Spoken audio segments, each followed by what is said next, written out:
pessoal, tudo bem? Essa é a terceira aula da nossa disciplina de metodologia de pesquisa científica, onde abordaremos nesta aula, a importância da aprendizagem e, com base nisso, orientações técnicas para a leitura. Vamos lá? Primeiramente, vamos aos objetivos de nossa aula. Então, em primeiro lugar, conhecer a importância da leitura para o desenvolvimento de competências e habilidades intelectuais e para utilizar isto na aplicação em projetos e pesquisas.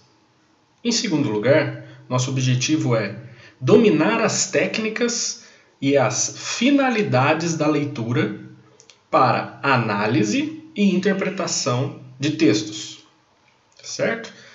Técnicas e finalidades para análise e interpretação de texto.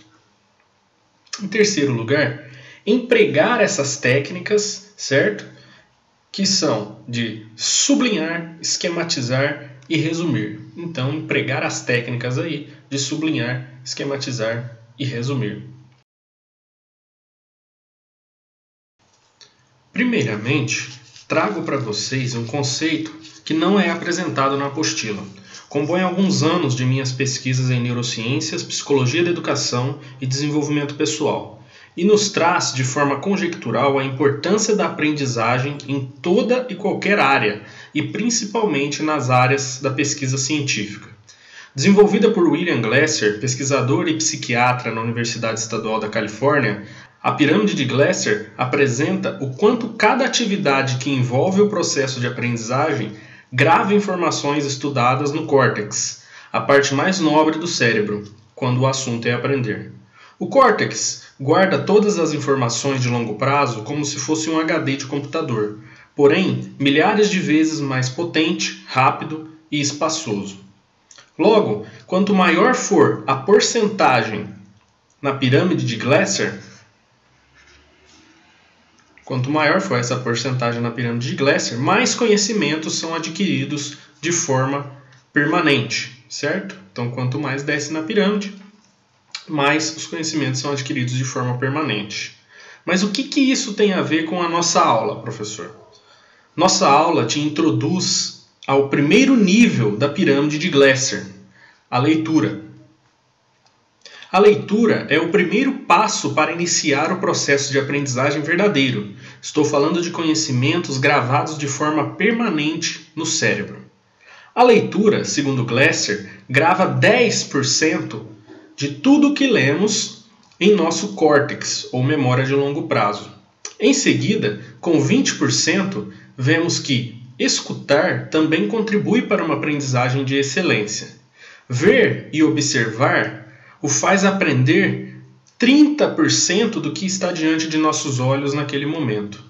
Ver e ouvir, quando vemos e ouvimos, a concentração total com os nossos importantes órgãos sensitivos nos fazem aprender 50%.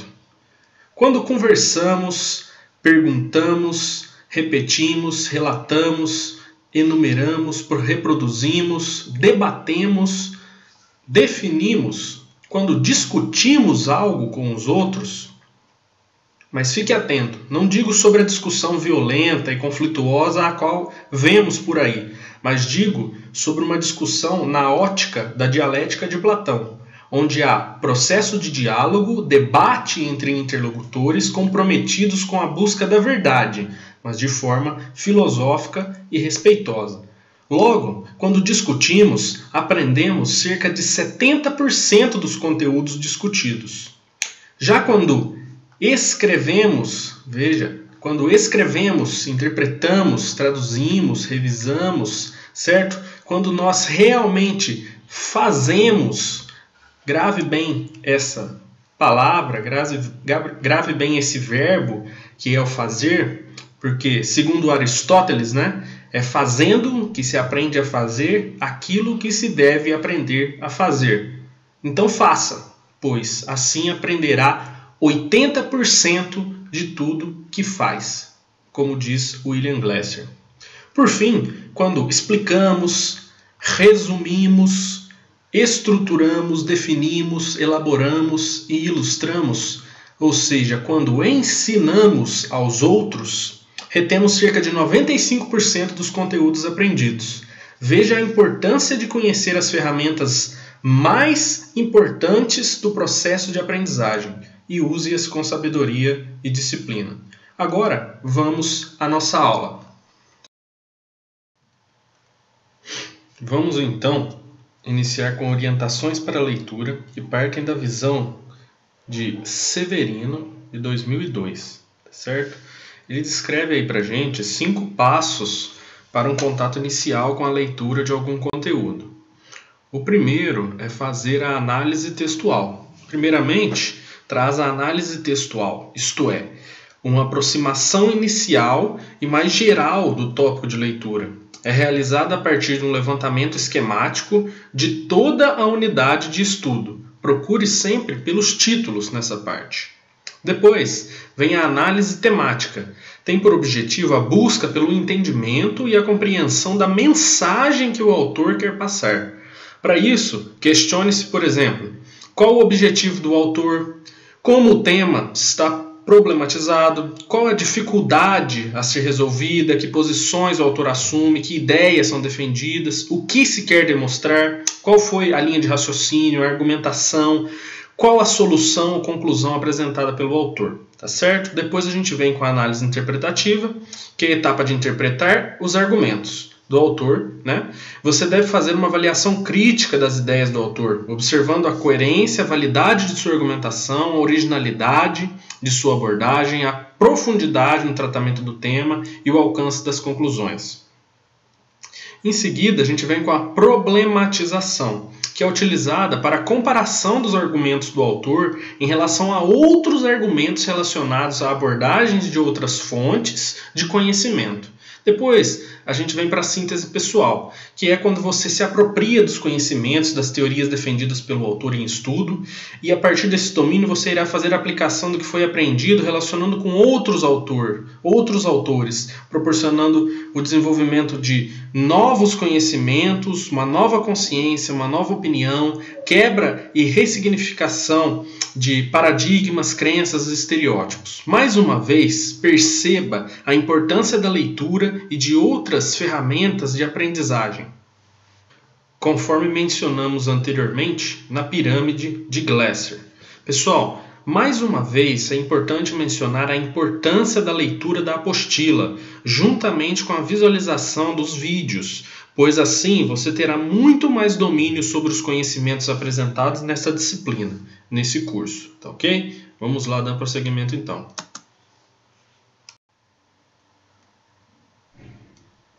Agora, vamos falar sobre algumas recomendações importantes para ter uma leitura eficiente, certo? Primeiramente, aí, o nosso autor traz que a atenção é muito importante. Ela é o ato de ficar atento e concentrado estritamente naquilo que está fazendo, lendo ou estudando. Depois, a intenção relaciona-se ao interesse, à curiosidade intelectual em relação ao tema. Compreende uma atitude de pesquisador do assunto que está sendo estudado, tá certo? Terceiro, nós temos a reflexão. É a consideração e ponderação sobre o que se lê, observando todos os ângulos, tentando descobrir novos pontos de vista, novas perspectivas e novas relações. Então, tentando descobrir novos pontos de vista, perspectivas e relações. Depois, a gente vem aí, em quarto lugar, com a mentalidade crítica. Ela implica na reflexão, julgamento, comparação, aprovação, reprovação, aceitação ou refutação das colocações e pontos de vista apresentados. Este processo exige maturidade por parte do estudante, o equilíbrio intelectual. Como adquirir isto? Fazendo, como disse nosso amigo Aristóteles. Mas fazendo o que, professor? Lendo, executando essas orientações que a cada dia, com muita disciplina e foco, irá te fazer subir um degrau rumo à excelência. Ok? Em seguida, aí, nós temos a análise, que é a divisão do tema no maior número possível de partes, para a determinação das relações entre elas e o entendimento de sua organização. Em seguida, a síntese, que é a reconstituição dessas partes, decompostas pela análise, a partir de um resumo dos aspectos essenciais de forma sequencial e lógica, tanto sintática quanto semanticamente. Tá certo? Então, por fim, nós temos aí a velocidade. A partir da prática e disciplina, a execução dessas orientações será cada vez mais rápida. Logo, a velocidade é a busca pela eficiência e pela eficácia no processo de leitura, porém sem perder a atenção, reflexão, intenção, capacidade interpretativa, reflexiva, enfim, qualquer uma das etapas anteriores. Lembre-se sempre de utilizar a pirâmide de Gleiser para lembrar das ferramentas e atitudes necessárias para tornar o estudo e a aprendizagem eficazes.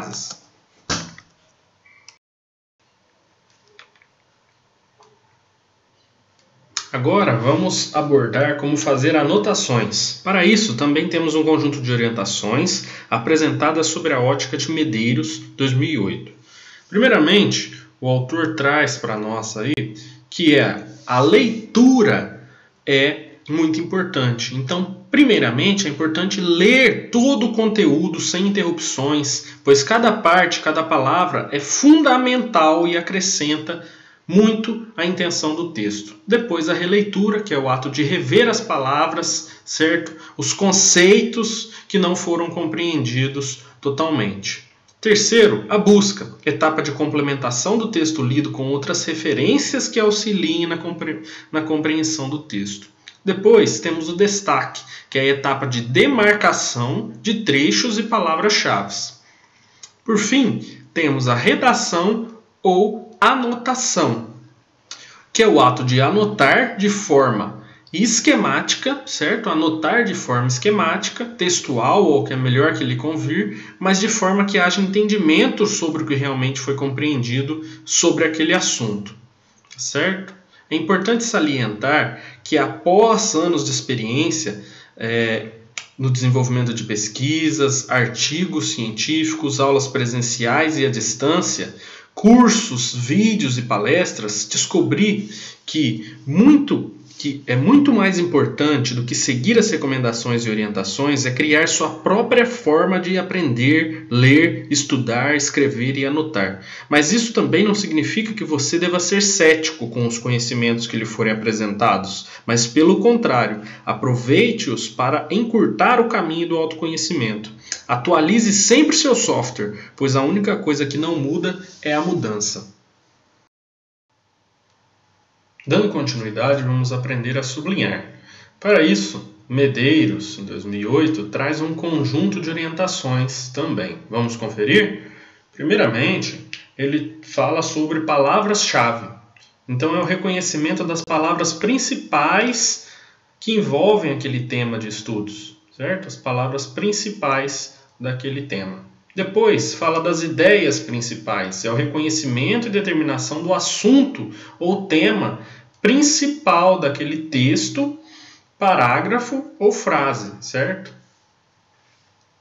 Quando encontrar palavras-chave e ideias principais, sublinhe-nas, tá certo? 3. Reconstruir o parágrafo. Depois de sublinhar o parágrafo, reconstrua-o de forma sintetizada, com suas palavras. Esta etapa visa a sistematização do conteúdo aprendido de forma sintetizada. Agora, em relação a partes obscuras e duvidosas, consiste na demarcação de partes do texto que não foram completamente compreendidas. Compreende a etapa de interpretação e análise. Marque com um ponto de interrogação quando encontrá-las. Por fim, chamar a atenção. Compreende a etapa de demarcação de expressões, termos importantes e primários ao qual se deseja destacar. Sublinhe-o com linhas duplas. Para finalizar, vamos compreender como elaborar bons resumos. Os resumos podem ser classificados de diferentes maneiras. Vamos aprender sobre algumas classificações descritas por Lakatos e Marconi em 2009. Primeiro, descrevem o resumo indicativo ou descritivo. Ele faz referência às partes mais importantes componentes do texto. Utiliza frases curtas, cada uma correspondendo a um elemento importante da obra. Depois, resumo informativo ou analítico. É o tipo de resumo que contém as informações principais apresentadas no texto e permite a dispensa da leitura do objeto que está sendo resumido. Terceiro, resumo crítico. Consiste na condensação do texto original e em sua extensão, mantendo ideias fundamentais, mas permitindo opiniões e comentários do estudante, autor do resumo. Depois, temos a resenha. É um tipo de resumo crítico, contudo mais abrangente. Propõe a comparação com outras obras da mesma área de conhecimento.